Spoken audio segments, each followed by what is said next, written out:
Hi, my name is Grace. I'm currently serving as a missionary in Indonesia. I'll be sharing with you a series of object lessons from a short trip to Bali in December. So stay tuned and I hope that you're blessed.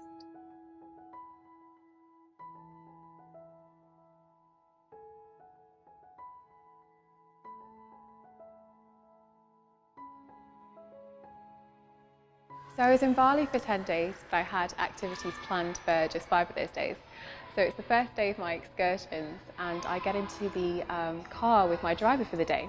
And everything's fine, we're just heading along to our first destination.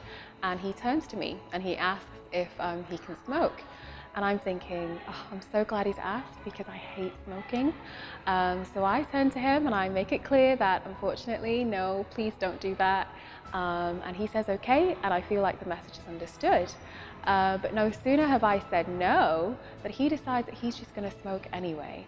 And I'm like, well, what was the point in asking if you already knew what you wanted to do and you were ready to go ahead and do that irrespective of what I said?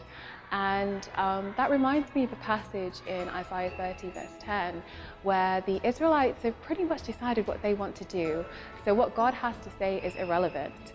And that's really kind of dangerous. You know, if we want to build authentic relationships with God, then we have to be ready to hear him say no, ready to hear the fact that actually sometimes he might want us to do something completely different to what we want, and that's okay, simply because he's wiser than us. He knows what's best. But let's just have a quick look at the verse.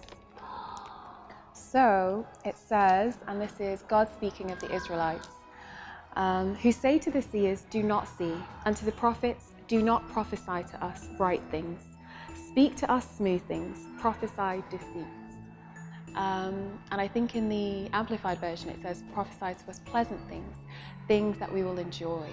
And do you really just want God to be somebody that, you know, tells you what you might not actually, what might not actually be good for you, you know, tells you what you want, even though in the long run it might harm you?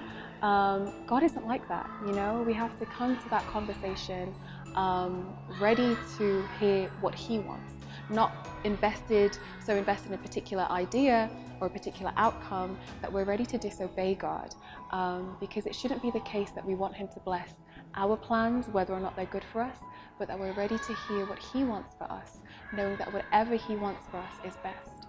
So what I would encourage you to do in your prayer lives is to genuinely seek God and be okay with the fact that he might not tell you what you want to hear, but he will always tell you what you need to hear.